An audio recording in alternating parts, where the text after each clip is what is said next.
They've been around since the beginning. But what do we really know about them? It's time to start asking questions. I'm Chris Brunt. This is PODRE.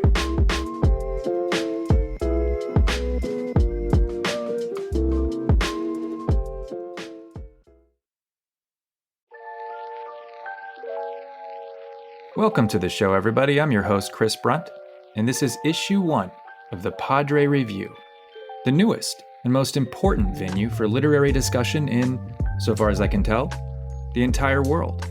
Like our Bad Dads miniseries with Brad Franco, these are bonus episodes that will run in between full seasons of PODRE. Season 2, by the way, is currently in production, and we'll be sharing the premiere date with you soon. Each issue of the PODRE Review will be edited by a major figure from the literary world, which means they'll be here with me in the PODRE studio, having an in-depth conversation about poems, novels, and stories they've helped me select that'll tell us something true and urgent about parenthood, about being fathers, mothers, sons, daughters, siblings, stepchildren, orphans, Genghis Khan-like progenitors, whatever the case may be. Today's issue is edited by my friend and one of the most exciting poets to come along in memory, Kaveh Akbar. Kaveh's poems appear in The New Yorker, The New York Times, The Paris Review, Best American Poetry. He's the author of 2 spectacular, transcendent poetry collections, PILGRIM BELL and Calling a Wolf a Wolf. He's also the editor of the Penguin Book of Spiritual Verse, 100 Poets on the Divine. And later this year, Knopf will publish his debut novel, MARTYR. He's a professor at the University of Iowa and the poetry editor of The Nation. I've been teaching his incredibly rich and powerful work for years. There's nobody better, and nobody I'm more excited to dig into these poems with. We're going to talk about 3 poems about fatherhood together, 2 by a couple of Hall of Fame Detroit poets, and 1 by Kaveh himself. But look, before we get to the poetry, here's something you might not know about Kaveh Akbar. Kaveh is a baller, okay? Kaveh can hoop. This man is 6'4" at a minimum. I won't even go into the wingspan. And Kaveh, like me, grew up in the 90s watching Michael Jordan's Bulls on TV every night. But unlike me, Kaveh grew up in the Midwest, not too far from the city of Chicago, and also, unlike me, Kaveh is reported to be actually quite good at basketball. So I wanted to do something nice for our friend, to show him that we at PODRE appreciate his time and value his expertise, and celebrate him as an artist and as a human being, as he should rightly be celebrated. No, I couldn't get Michael Jordan here due to scheduling considerations, mine mostly, so I did the next best thing I could think of. Because part of our mission here at PODRE is to make dreams come true. That's why we give out the Not a Terrible Father in This One Instance award. That's why we've promoted Julian to co-host and given him a platform to air his opinions and ideas and criticisms of me, his dad. And that's why I made this special custom show intro for Kaveh. So here we go. It's the PODRE Review, issue 1, with guest editor Kaveh Akbar, coming at you from the floor of our childhood dreams, aka the Madhouse on Madison, aka Chicago Stadium.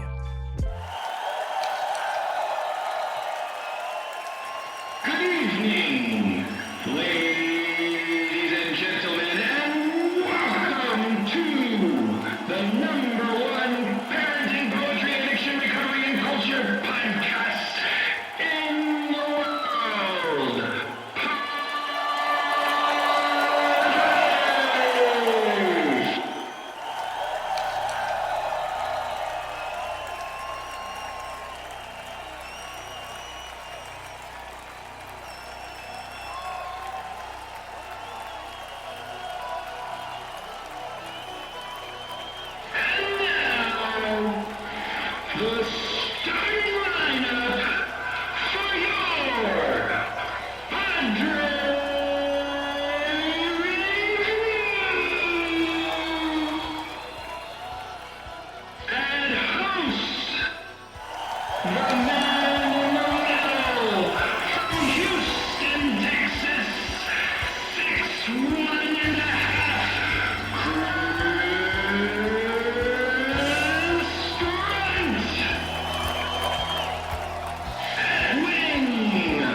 yeah, poetry. Let's give it to him. Yeah, fuck yeah, poetry. Who are the poets that can ball? Like, what's the starting five? Joy is a point Joy guard. Priest. Joy Priest brings the ball Yeah. up for sure. Yeah, Joy Priest played ball. Nabila Lovelace played ball. Mm-hmm. John Sands is a poet who plays basketball. Ross Gay plays. Adrian Matika has been on IR for years, but purportedly was like a real sort of like Reggie Miller type, like fighting around screens and then like just a knockdown, dead eye shooter. Who have you personally dunked on? I've played, Natalie Diaz is famous baller. She played for Old Dominion and then played professionally overseas. Mm-hmm. There are a lot of poet ballers. Terrence, for sure. That's enough for a couple teams, man. We could get a league going. 100%, yeah. We let fiction writers in, though. That's the thing. I mean, hybrid, sure, fine. Hybrid, yes. So at Iowa, where I teach, there's a yearly game of poets versus fiction writers in the workshop of baseball. And I think that fiction writers have never lost. I think that that's how the story. I think that that's literally true. I'm not sure. Going back to 1931, the fiction writers. Yeah, well, listen, don't quote me on any of. I'm not, I just moved here in July. I'm not super hip to all the Iowa lore, but I know that the Poets team actually went out of their way to practice this year and still got smashed, and they were like, we just didn't have enough hitting. It's like, it surprises me because there are a lot of poets who are very athletic. I think it's something about baseball in particular. I think that baseball is just like such an excruciatingly boring sport. No offense to people who love baseball, I guess, but it's just such a demonstrably inferior sport to basketball that it's not the Great Depression anymore. I mean, let's move. Yeah, guys. It's like beneath the poets to excel at. You know what I mean? Like still, it would be Iowa. You guys got to bring in a ringer. Do what you got to do. I mean, there's a Simpsons episode about that where Mr. Burns' power plant has like a softball team. And he brings in like Daryl Strawberry and all these ringers, and he hires them to the power plant to work at the power plant, but really to play on the team. Daryl Strawberry is a great choice for that because he'd do it too. Like he'd absolutely want. Well, there's like I'm not a baseball guy, but there's a whole fleet of like early 90s baseball stars who were involved. Ken Griffey Jr. was one of them.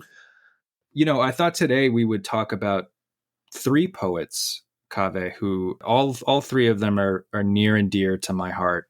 It's interesting. We've got two Detroit poets. We've got the Bad Boys. We've got the Pistons lined up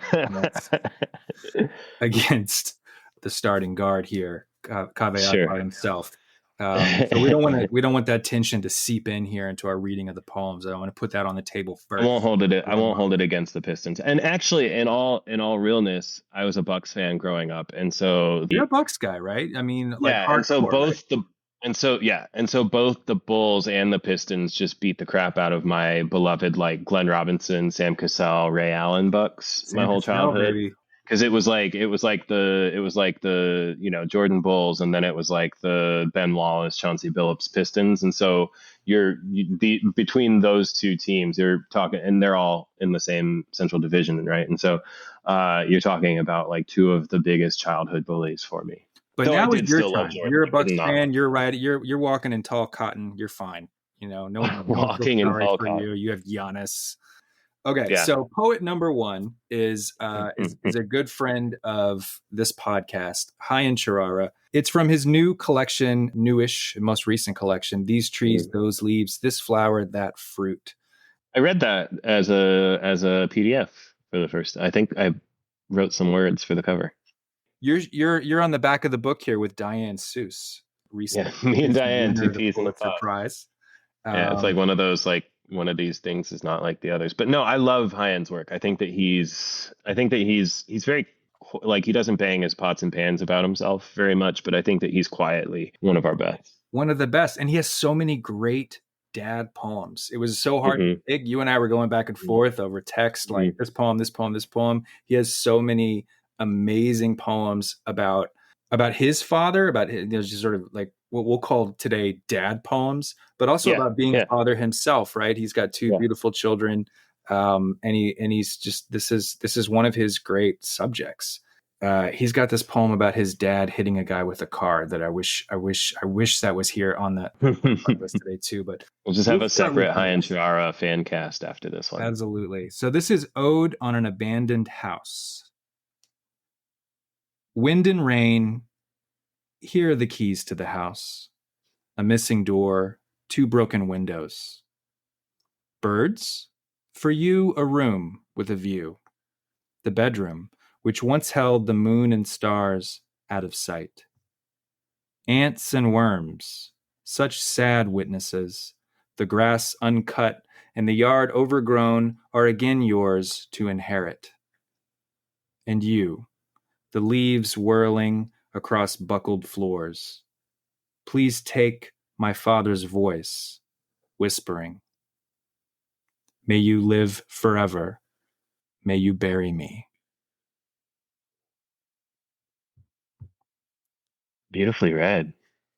You know, his lines, the way they just kind of fall down the page. He's really a poet whose lines just tell you exactly how to read them, right? Yeah. Um, Yeah. But this one, you know, those last 2 lines are what for me really just kind of take the air out of my lungs, right? May you live forever. May you bury me. How do you read those? How do those hit you? Well, the juice of this poem for me is the thinginess, right? He's not saying like, oh, my dad, oh, my father's voice, how I miss my father's voice, right? May you live forever, may you bury me is like this sort of, it's an idiom in, I think, a lot of cultures. Maybe it's an English idiom too. I don't really know. But that idea of like, you know, to live without you would be untenable. So like, may you bury me. I mean, this is a sentiment that, you know, I've expressed to my spouse. Like I think it would be like you have to be the one who lives longer than, I mean, God, this got dark fast, but Yeah. like it would just be untenable, you know, like it just would be like my spouse is more resilient than I am in every direction, you know, like it would just be certainly from a parent to a child, right? You know, the thinginess, right? That the poem is concerned with the ants and the worms and the bedroom that once held the moon and stars out of sight and the missing, even the door that is missing. So just like an open space is thingified, right?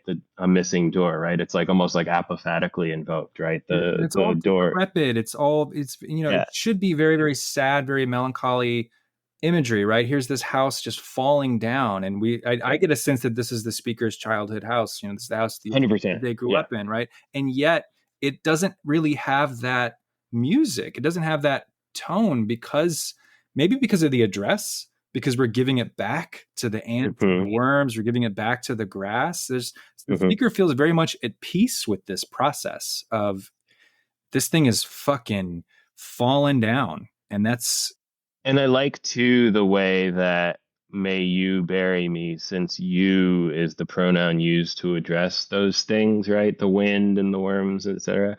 That may you bury me, which was ostensibly spoken by the father to the son, yeah. becomes almost like an appeal to the wind, to the dirt of this house, to the bones of this house, right? Like may you bury me, like may I be buried in, you know, such vaunted dirt, such vaunted, you know, such hallowed ground, right? Which I like very much too. The sort of pressure put upon that second person pronoun you is very quiet and deft there. And it's such a clean poem too. You know, I think of Hyan Shuara the way I think of poets like Ada Limon or Sharon Olds or Elizabeth Alexander, and that their lines are just so like crisp and clean and Yes. almost like deceptively clear, right? Because you know there's no word in this poem that you know your son wouldn't know, right? Your young son, right? Inherit, maybe overgrown, right? There's nothing, there's no like, right? But Never any ornament, right? At all, yeah, whatsoever. it's They're not. pristine. They're Yeah. so smooth. And I mean, I honestly, I think of Hyan and his way of speaking, which is also incredibly assured and calm and relaxed and intentional, you know, Mhm. um, and with just always a touch of that sort of sense of humor to it, right, or a touch of irony to it. But this poem, I mean, ultimately it wants to be read as some kind of metaphor, right? Like we're talking about an abandoned house, and it's an ode to an abandoned house, and it has this astonishing ending that fills us with this sort of paradoxical, or maybe just bittersweet feeling of loss. It feels to me like it's trying to be about, memory, the problem of memory, the problem of being able to recollect your childhood house, this thing that is gone, or your father who may be gone, right? Or at least your father's voice that may be gone, and being able to honor it in your memory, and yet it's this sort of thing that's being blown away by the wind, right? It's whirling away. Yeah, memory almost as a kind of matter.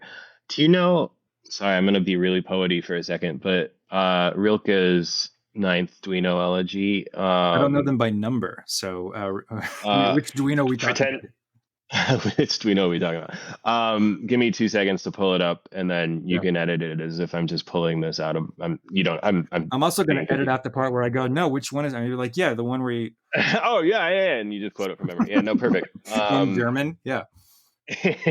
Yeah, okay, so the ninth one is the one where he's like, so much is unutterable. Mm-hmm. All that we can do is talk about what is utterable, and the part that this is the part that I always think about: praise the world to the angel, not the unutterable world. You cannot astonish him with your glorious feelings in the universe where he feels more sensitively. You're just a beginner. Therefore, show him the simple thing that is shaped in passing from father to son, that lives near our hands and eyes as our very own.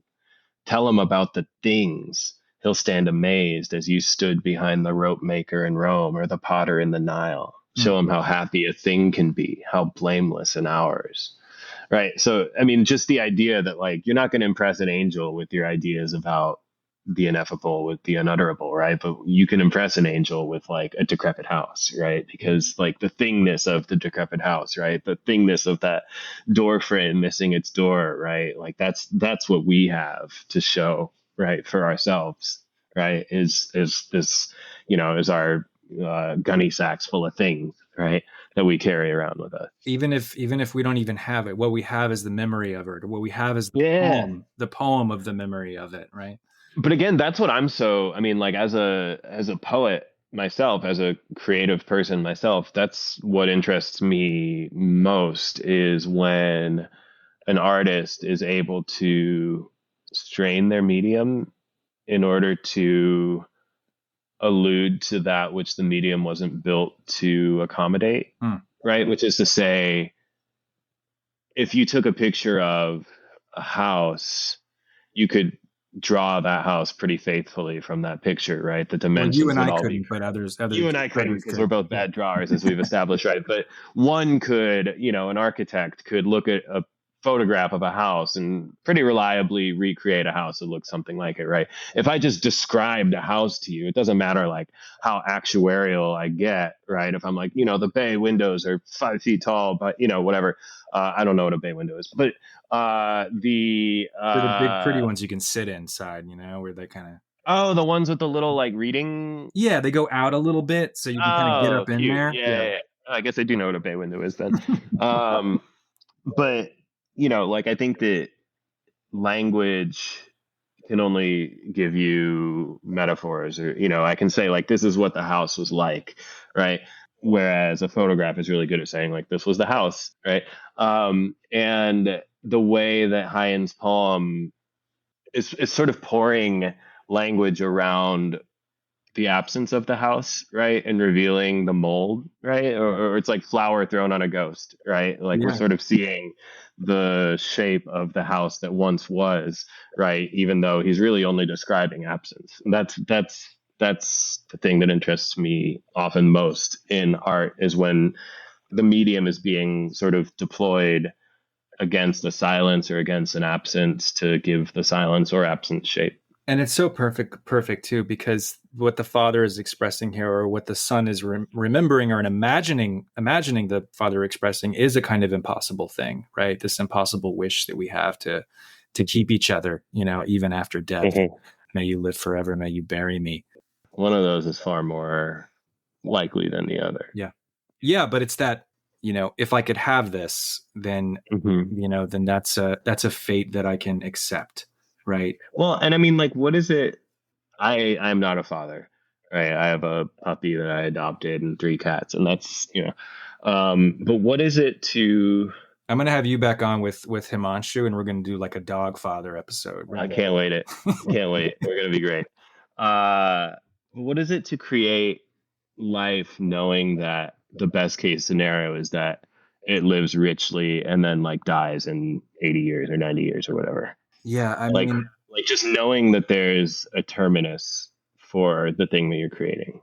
I don't think about their longevity in exactly that way. I feel like I'm asking this because it's an anxiety, not like, oh, you fucking monster. I'm asking no, this no, no, no, because it's no. an I, anxiety I, I that I think have. I think about their mortality all the fucking time, like Yeah, all yeah, day. But it's more in the yeah. context of like, can I get them through the next few years? Like, can I get them? Can I get them into adulthood? Can I get them through this Mhm, gauntlet of danger mhm, and peril? mhm, Yesterday for the holiday, we were at our friend John's family vacation place up in Thousand Islands, and mhm, we had this beautiful time. He was so hospitable, his people were so lovely, and it was kind of perfect. The boys were just romping all over this island, and they were jumping in the St. Lawrence River, which is damn near freezing even this time of year. But to get mhm. down there, they had to go through these rocks, and they had to kind of the sand is wet and it's slippery, and all day long I felt like I was just in a state of pretty high tension, right? Of like trying to Mhm, make sure the little one didn't slip and fall and the big one wasn't going to drown or get hypothermia in the water or what have you. mhm. You're just constantly on Yeah. like rescue duty when you have small children. I don't know what it's like as John has teenage daughters, right? So he's in a totally different world as a parent, Mhm. and the things that he's afraid of and has anxiety over are I would imagine quite different. But I think more about, yeah, my responsibility to them in this very immediate, almost visceral sense of like I'm spotting them all the time. I'm walking Yeah. behind Yeah. them, like, don't fall right now.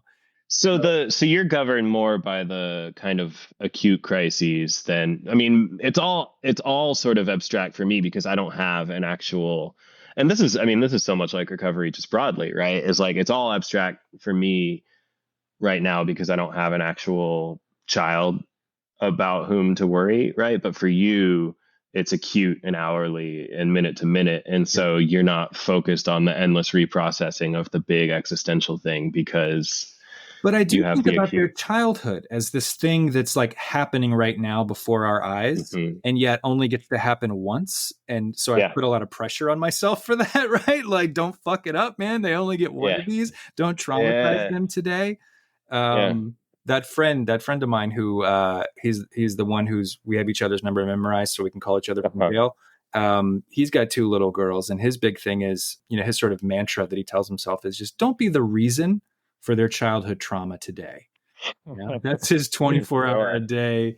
Yeah. Just don't be that reason, God. And it's like you could be perfect 364 days out of the year. but And you could have that one day, and yeah. that's the indelible mark, right, on their childhood. So it is abstract in that sense. It is a kind of like, how much of a long view can I take here? But even just within their childhood, even within the last 3, 4, 5 years, what is their life like, and how does the world feel on their nerve endings as a result of the atmospherics that I'm partially creating, right? Yeah. And how does death Well, come into that? Well, that's a longer conversation, but well, um, but you're also the guardian of them having a childhood that they can look back on fondly and think of as a childhood, right? Which is something that a lot of people don't have, right? A lot of people don't have like a childhood that they can think back on wistfully and be like, oh, how easy it was when I was a child, right? And that's a credit already. They are most both people of in them human already have history, I that. think, right? Like, don't, Yeah, the vast majority of people in human, I would say probably the majority of people living on the planet Earth right now, yeah, don't have a childhood that they can look back on and be like, wow, that was perfect, right? If yeah. only I could go back to the ease of those days, right? Yeah, and you don't need it to be you don't want it to be perfect. You want them to be resilient. You want them to know the struggles of moving through this world, and certainly the struggles that others who are less fortunate have, and that's all part of it. But at the same time, there is something that ought to be idyllic, Yeah. and they shouldn't have to feel under threat all of the time. Well, You know, and but I mean that calibration too. I mean, I'm just like narrating my anxieties about like ever becoming a parent too. But like this that is the place for that. Go calibration, ahead. that calibration is so delicate, right? Like my dad came to America in his 20s with like $300 in his pocket and moved from duck farm to duck farm my whole life. And he worked, 6 days a week, farmer's hours, et cetera, on farms that he didn't own, just like labor on, I'm not, like he worked on corporate farms. And so my life has been orders of magnitude easier than his, though not without its trials, right? I mean, like I have never had to, like if I imagine when I was 24, like moving to China, right? Like a language that I didn't speak a word of. Not even like moving to France that I kind of like knew food words or, like just truly just didn't speak a word of it, right? Just moving to China when I was 24 and being like, all right, I've got $300 in my pocket. What now? God, that's scary, right? Yeah, and then my life, right, has, I've passed through addiction and a number of, and whatever, right? And I'm happy with where I am now. I'm married to my best friend. I get to do my favorite thing in the world for a living, and it's very, very lucky. And I don't know. And so, like, if I were to have a kid, I would want to protect them from some of the things, but I also don't want them to be a little shit. You know what I mean? Like Oh yeah. I want them to like, I don't know, like that calibration, right? Mhm. Like there was like something about having the foil of the world or the foil of withholding parent or whatever, right? Made me be like, see, I can prove you wrong. You know what I mean? And like, I don't know. I'm not even like forming complete thoughts. I No, no, just, no, no, no. This is something that my partner and I talk about constantly, right? yeah, That exact calibration, and sometimes the word various conjugations of spoil will come into the yeah, conversation, yeah, right? Like, yeah, how yeah. do you guard against that? And it's like, on some level, this is a kind of experiment that in our family that we're doing. Like, what would happen Hmm. to what kind of grown up comes out of an actually good and pleasant and healthy and Yeah, happy loving and childhood? present and Like, emotionally mature parents. Yeah. um and to some extent we don't know, right? Like, we don't know what that's going to look like. And on another level, you think, well, the foils will actually present themselves, right? Like, we don't have to actually go looking for them. They will certainly, Hmm. and we might not actually know what they are until we're looking backward, right? We're looking in Yeah, the yeah, mirror. yeah. I mean, like moving to China would be a kind of loud and obvious one, but there are other maybe more subtle ways for hardship, struggle, difficulty to enter their lives that we're not necessarily in Yeah, control yeah, of. And then the yeah. final piece of it is like, I noticed this more with my older one, because he's the older one, but also given his personality, like, he will find that inside himself. Hmm. Like, he will Hmm. generate something to struggle with. If nothing Hmm. else presents itself, you can make everything on a glide path, and give them everything that they need, not necessarily everything they want, but everything that they need. Hmm. And something about just like being a person is hard enough. Yeah, sure. where like, I'm like, why are you working so hard, man? Like, all you got to do He's like, today is like skateboard and watch TV. Like, what are these windmills you were tilting at, my boy? But they're just like, he found him in his soul. Like, Mhm. here's something that I'm gonna battle with. And He's like Jordan. He like makes up the player across from him. He's like, "What'd you say about my mom?" The guy's like, "I didn't say anything. What are you talking about?" And he's like, "I think I'm gonna," vendetta. Yeah, yeah, yeah, yeah. Now I got No, to that's score perfect. 55 on you in the garden. Yeah, yeah, Yeah, that's my thing. yeah. The Last Dance was full of those sorts of stories where he would just like make up some shit about a Ginned player up, across from him. ginned up beef. Just the other guy's Yeah, like completely unaware. Like, what are you talking about? Like, yeah, yeah, yeah. And you're right. And I think that when I listen back to this, what I will hear is my desire for control and your relative surrender, right? Your relative surrender. Truly, like you're My like the absolute world will provide. surrender. Like, oh fuck, I tried, but No, I mean, like we're teetering on the precipice of irreversible ecological collapse with, Mhm. the global specter of fascism rising and taking over left and right. And, I don't think that one needs to look hard in this world for foils. And I'm like worrying about how to manufacture and calibrate them. And, what I am hearing even now speaking is my own desire to control every variable, in the hypothetical non-existent child's life. It's the difference between looking back, what Hyan does in his poem, right? Looking back at this, That was good. That was good. Way to reel us back in. at this, looking back at the abandoned house of childhood of memory, Uh-huh. and seeing it so clearly, right? And seeing its paradoxical beauty and decay and death and the yearning for it to live forever, knowing that it can't, etc. Mm-hmm. And then the looking forward, you know, I mean, 2 weeks ago, we couldn't see the fucking sun Mm-hmm. because of the wildfires from Quebec. And the whole time that was happening was we couldn't go outside for 3 days because of the air quality. I'm thinking my kids are 7 and almost 4. What the fuck is going to be going on when they're 27 and 24, much less Mm-hmm. 47 and 44? I think about that stuff all the time, but it's so just like any other kind of angle you want to take on climate change and on the kind of like coming, as you say, like the ecological collapse. It just stuns your mind with, Mm-hmm. with its enormity, right? And Mm-hmm. you think, well, certainly that renders me in a position of surrender. And all I really can worry about is make sure they don't slip into the St. Lawrence River this afternoon Mm-hmm. and like bang Sure. their knee up. I mean, Sure.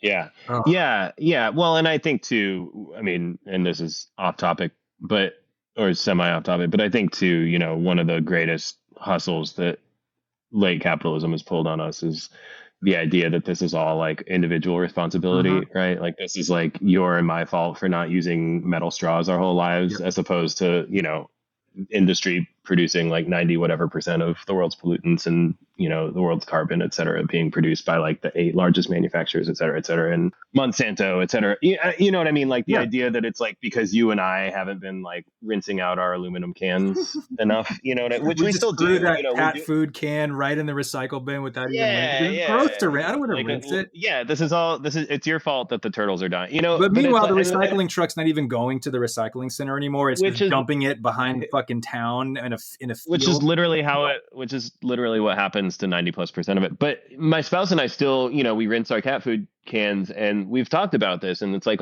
we understand intellectually that this is going to the same landfill as everything else.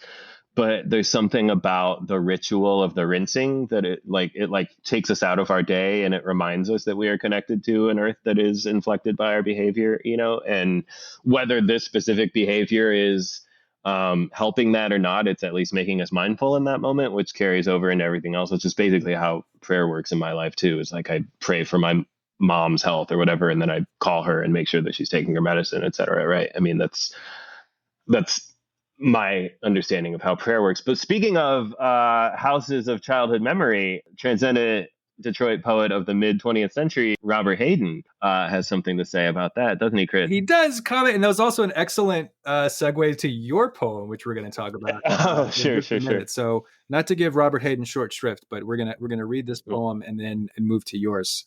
This is a poem that I bet a lot of people have heard at least once or come across. It's one of the most anthologized poems of the 20th century, and as you said, there's a really good reason for that. It's a beautiful poem. Those winter Sundays. Sundays too, my father got up early and put his clothes on in the blue-black cold. Then with cracked hands that ached from labor in the weekday weather made banked fires blaze. No one ever thanked him. I'd wake and hear the cold splintering, breaking. When the rooms were warm, he'd call, and slowly I would rise and dress, fearing the chronic angers of that house. Speaking indifferently to him who had driven out the cold and polished my good shoes as well. What did I know? What did I know? of love's austere and lonely offices. Beautifully read. I never know how to stress that second to last line. I mean, I think when you scan it, you get a different answer, but Mm. it feels to me like it No, wants to actually, the stress wants to move, and I think you could go either way. But it's, what did I know? What did I know? Or what did I know? What did like, I know? what did I know? What did I know? What did I I just I know? never want Yeah. to read it the same way back to back. I always wanted the stress Yeah. to Yeah, eventually you'll get it right. Like one of the possible permutations will be the correct. Actually, this poem, I think about it all the time because it's again doing that thing that I was speaking about in the Chara poem of stressing the medium, right? Like there's this Brian Eno quote about the crack in a blues singer's voice being the sound of an emotional event too momentous for the medium assigned to record it. And I think about this poem and that final stanza where he says, speaking indifferently to him who had driven out the cold and polished my good shoes as well. What did I know? What did I know of love's austere and lonely offices? And the way that the sort of lyric catalog of those first stanzas gives way to that direct address, right? And the way that this is like someone recounting a boyhood and then moving suddenly into the present with that interrogative, almost as if to be like, this artifice, this lyric poem shit the sonnet. is not working. Yeah, Mhm. yeah. This like like it's like he's reaching his hand out from the page and being like, no, this isn't like me being cute, me being a poet. Like this is what did I know? What Like the did the I know, yeah, motherfucker? look, I'm getting goosebumps talking about it. You can't see it if you're listening to the audio, but like this is a poem that we both read probably literally 1,000 times. In fact, I have this poem when my spouse is a poet, Transcendent America poet, Paige Lewis, and when we were studying for our PhD comp exams, it was the way that we had to take our PhDs was in a locked room with no Wi-Fi and no computers Oh and yeah. no phones. And Mhm. they would just ask you, The rite of you know, passage. yeah, they would just ask you a litany of questions about one of 100 books on a list, and you just had to be able to answer them.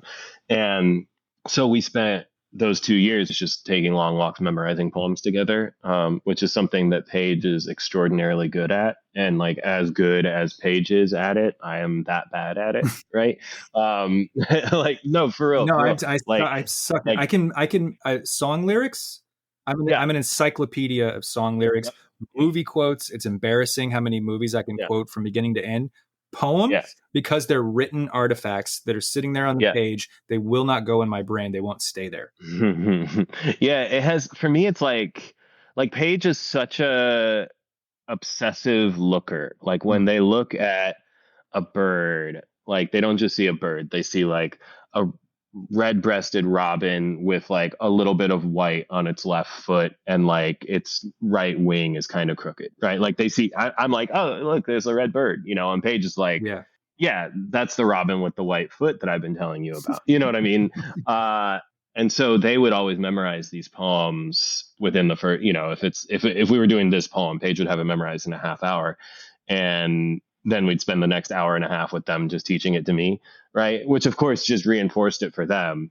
But I say this all to say, this was one of the ones that you can put a quarter in the jukebox and it'll come out. But and I think all the time about that ending and the reason that everyone remembers and like the way that he uses offices is not a way that we tend to use offices today, right? Like it's a sort of strange usage of the word, sort of meaning like a station or what, but Yeah. or like the workplace almost. But it's that usage that is so out of the ordinary and so utterly fucking perfect and Yeah, yeah, capacious for it to sort of, yeah, to absorb all the different kind of vectors of this poem into that final yeah. point, that resting point, right? And it's got it all And there. it's not a pretty word either. It's not No, like love lonely and austere butterflies or some shit. Like it's it's like not Keats. yeah, yeah, It's hardness, and it's like bureaucratic, yeah, yeah, patina is what makes it the perfect word here, right? Because yeah, this whole yeah. poem is about his father doing this domestic work, right? This work And of like the taking most care of like the imagine homestead. I feel like because we all know this poem so well, we stop hearing it. But cracked hands that ache from labor and weekday weather, and then he's polishing his shoes on a Sunday, like imagine the humility to like wake up early on a Sunday before your kid and like polish your kid's shoes, not like, hey, Robert, get in here, like Bobby, come polish your We're late shoes, for but like, church. Get up, god damn it. yeah, get here and polish your shoe, but like he wakes up early and polishes his son's shoes. And his hands hurt. It's His fucking hands yeah, hurt because he's working in yeah, like a furnace in yeah, Detroit in the yeah. 20s. You know what Yeah. I mean? Like, Yeah, it's unbelievable. It's truly yeah. And again, like this is the kind of reflection that I think are, the idiom of recovery trades in this kind of anecdote, right? The where was I selfish, where was I fearful, where was I self-seeking, where was I ignorant? Maybe not so much when you're like a little kid, but no, but that's there what are he's plenty doing of here, right? That's what yeah, but he's that's what doing I'm here. saying. Yeah, it's like it feels like a very recovery adjacent Mhm. anecdote too, right? Well, because he talks about like the cruelty, It's the angers, the chronic angers of that household, Yeah, it's right? not a judgment of himself as a child necessarily, like Yeah, completely, because it's really just it's a confession of ignorance yeah, um and an ignorance that couldn't be helped, right? That because he yeah, was a child and this house was a fucked up house, right? yeah, Like yeah. He talks about the chronic angers of that household. And I think that in a less emotionally mature poet's hands, right, he'd be like, damn, like parents are always angry about everything. And, like sucked for me, like they never did shit for me, but here I'll he's tell you sort of what I turning know that of around. love's austere and lonely offices. And fuck that guy. Wasn't that guy? Yeah, but I mean, like that's the thing, right? Is to rebuke ethical infantilization and rebuke the sort of like Marvel movie of rhetorical hygienics where like you're the superhero of the poem who behaved in ethically immaculate ways from beginning to end, and everyone around you aggrieved you, and the poem is your place to sort of Taking air your over, yeah. yeah, air your recriminations, right? Like it's much more interesting to me to take the position of, you know, I'm fucked and I'm ignorant and I have vast cavities in my empathy, and so do you. What do we do about it, The right? poem is And not about his father. It's about him, and it's about his absolutely, retrospective, there it right? ends. Yeah, His looking yeah, back and seeing himself, not his father. He sees himself, and to see himself, he has to also see his father wake up before him in the cold, right? yeah, It's fucking cold in that house. His father wakes up before him to warm it for everyone. That is an act of love. That is an act yeah, of devotion that he can no longer allow himself to be ignorant of, yeah. you know? Yeah, and even when his father calls him, he rises slowly in dress, right? Like it's not like he's like up lickety split to like go out and give his father like a leave it to beaver hug, right? Like he rises slowly. He's like, "Ugh, my dad's waking me up on a Sunday," Yeah, I mean, Slowly I would there's a rise and reason. dress, fearing I mean, there's no distance between rise and dressed and fearing, right? He wakes up Yeah, slowly, I yeah, think, because that fear, the violence of this household is always crackling in the air, right? yeah, With the warmth from the fire that's been stoked is also this crackle of danger, right? Of like, who yeah, knows who's going to get the shit I mean, look, on the opposite page in Robert Hayden's collective poems is another pretty famous poem called The Whipping, right? Which is not about his hmm. father, but it certainly feels Okay. germane, right? That this is a Yeah, person who experienced, physical abuse throughout their childhood, who saw the abuse of other family members at the hands of their father and others, hmm, right? Like this was a house that you don't want to wake up in, period. And hmm, to be able to look back on that and do this incredible moral imaginative work of honoring the work that man did do, hmm. is really an astonishing act. I mean, oh, it's not forgiveness. It's just a larger picture, right? Yeah. It's a larger It's picture. just a more honest.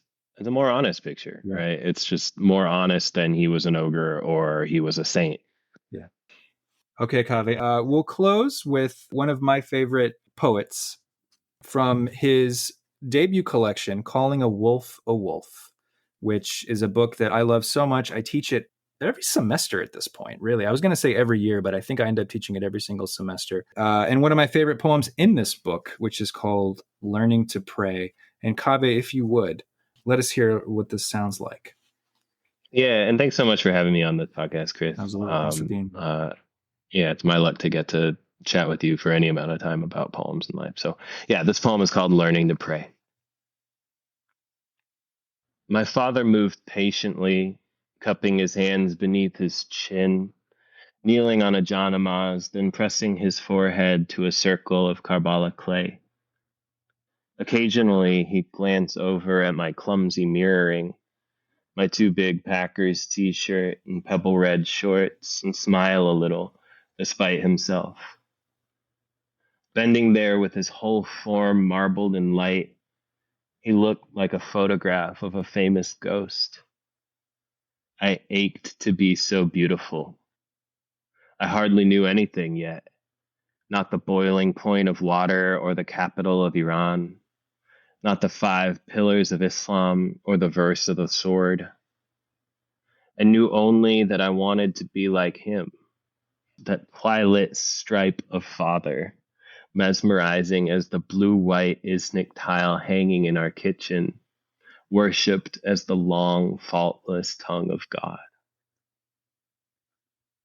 Oh, Kaveh. You know when you read that how fucking good this poem is. I know you know. I know you hear it. I actually you can tell that I haven't revisited. I mean, I haven't read from my first book in years. And I haven't read that poem in particular in a long time. I mean, I literally mean like I don't mean read it in front of people. I mean, I literally haven't read it. Yeah. Do you remember writing it? Do you remember the process of putting this together? It doesn't sound like most of the poems in that book.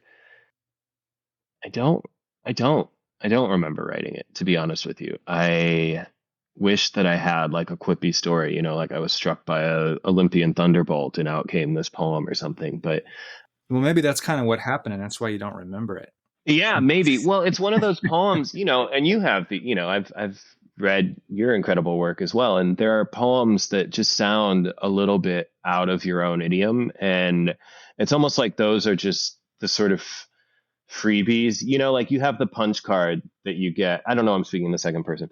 I have the punch card that I get, you know, it's like buy 10 milkshakes and your 11th milkshake is free. It's like when I show up for 10 poems, sometimes the unconscious, the muse, the universe, whatever you call it, right? Sometimes it'll just like hand me one, right? Like sometimes sometimes it's like, here's your freebie, you know, and here's the long and faultless tongue of God. There you go. There you go. Yeah, no, for real though, for real. I mean it. And like, you know, you show up to the salt mines of those poems where, you know, you're just sort of beating your head against your desk for 8 hours to get one line out, right? And to just, you know, what's the thing? You stare at the page till one of you bleeds, or, you know, all of these sort of like macho bullshit things. But yeah, it was a time in my life where I was writing to avoid accidentally killing myself. I mean, like that's what this book was early recovery, when I knew that if I wrote for 4 hours, then that was 4 hours that I didn't have to worry about accidentally relapsing or harming. You know, if I like went to the coffee shop and wrote for 8 hours, or if I went to the library and read for 6 hours, you know, like you know, before or after a meeting or whatever, this was time that I didn't have to worry about. I mean, it was literally just a place to put myself. I mean myself holistically, like my physical body. It was a place to put myself, and also my brain, my consciousness. And most of those poems move very quickly and are kind of super saturated with imagery, and many or most even eschew punctuation in this kind of late Merwin, Clifton, Ellen Bryant Floyd's Headwaters sort of way, where, you know, it becomes like this sort of centripetal rush of language. And then there are just a couple poems in the book like this that are much slower, right? And that speak in complete grammatical sentences. And yeah, again, like they just feel like the free smoothie on the punch card, you know, where it's like, I'm not even like proud of it necessarily, because it just doesn't feel like it came from labor, you know, like you're proud of things that you made and that took effort, right? And this one, it's one of those poems that I think, as best as I can recall, was like 85% done after the first draft in an hour, Yeah. That makes sense it's to just me one of because those. there's, it is so natural and it feels so inevitable. And there's just not of course, there's not a word out of place or a word that's not needed. What it's describing is, is ultimately, it's a simple scene, right? You seeing yourself as a young boy. You don't allow a lot of description here, but there's such economy in what you do allow, right? My two big Packers t-shirt and pebble red shorts. There's affection in that. There's the local notes that give it a kind of time and maybe not a time, but certainly a place, right? Mhm. But Well, then just like the idea of like a little Muslim kid and like a too big pack, yeah, like but there's a like lot which in is what that, I right? There's a was. lot of your Yeah, biography in that little yeah, image, right? 100%. But then the camera immediately pans and smile a little despite himself, right? You've got that parenthetical almost so that we're still actually concentrating on what the father sees here.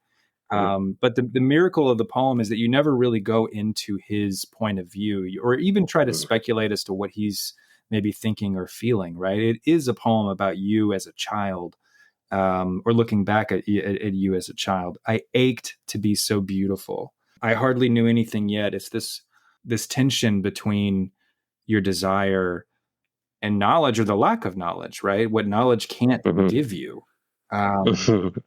what you can't ever really understand, which may be what's going on inside your father, maybe God or what God sees when he looks at you, right? Which Yeah. certainly is the theme that runs through this book, right? This attempt to open up a dialogue with a higher power, Mhm. with a supreme being of some kind.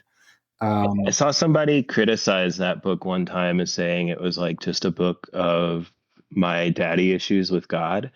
And I thought that was like the most brilliant thing that I've like. I'm like, yeah, yeah, so like, and Paradise Lost, motherfucker. Like, what kind of criticism is that?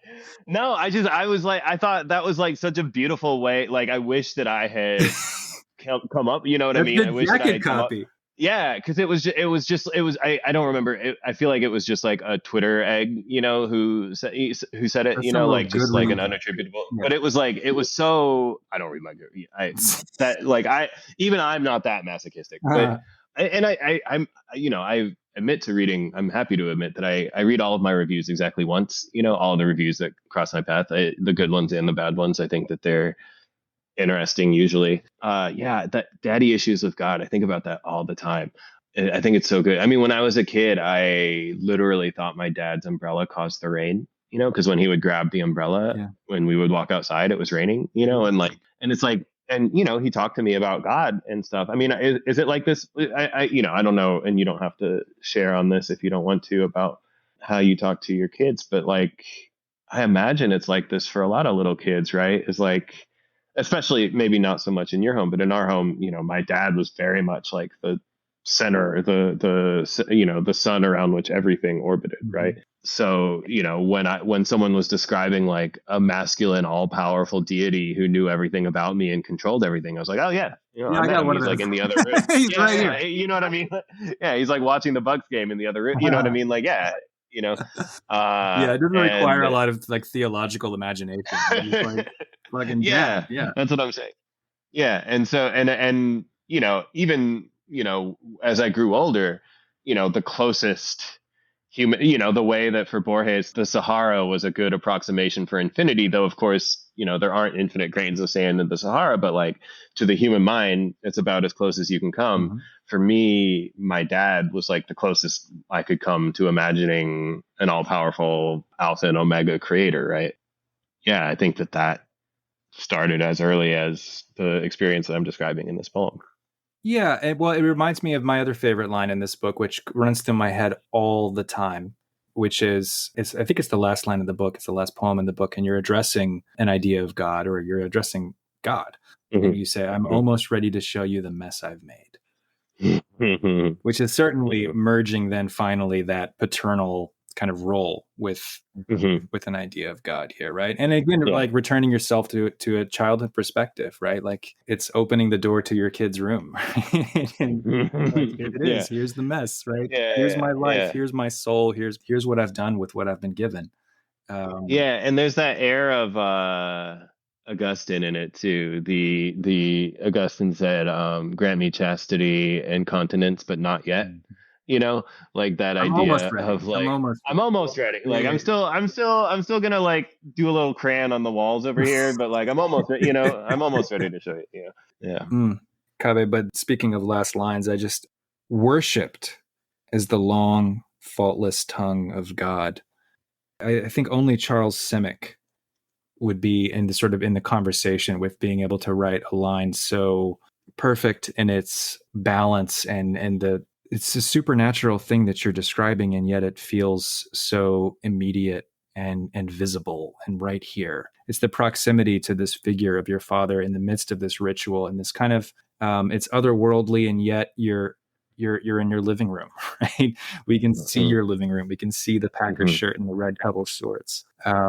Finally, then to an unknowable idea, which is if that tongue is faultless, what a frightening notion, right? What an unrelatable, reality, right? Underpinning all of this. Yeah, well, I mean, comparing to Simic is like comparing to Catullus or something, but it's a scary notion. I can agree with you on that, is this idea that if that is the model of God, then that is what is perfect. And in all the ways that I am not that, all of the ways in which I am not that are therefore deficiencies, right? Or defectivenesses, right? Or, and there are a lot of ways that I was not and am not that, right? Not as a poet, my friend. Not as a poet. Not as an artist. I appreciate it. We are fortunate to have this book and to have had you join us today and talk about these other poems and poets, our Detroit bad boys. Yeah. Thank you so much for having me and for making this space where we can hang out with you. And you're such a good steward through your myriad curiosities. And it's just a joy to spend time with you here and off the mics too. Likewise, man. And limber up, get loose, because I think this Poets League, absolutely, I think this 100%. is an idea with legs. I think we need to talk offline. I think you're right. I'm going to start drawing up some brackets. I think we're going to have to get on. I love it. All right, I love it. Kaveh, thanks so much for being here. Appreciate it. Take care.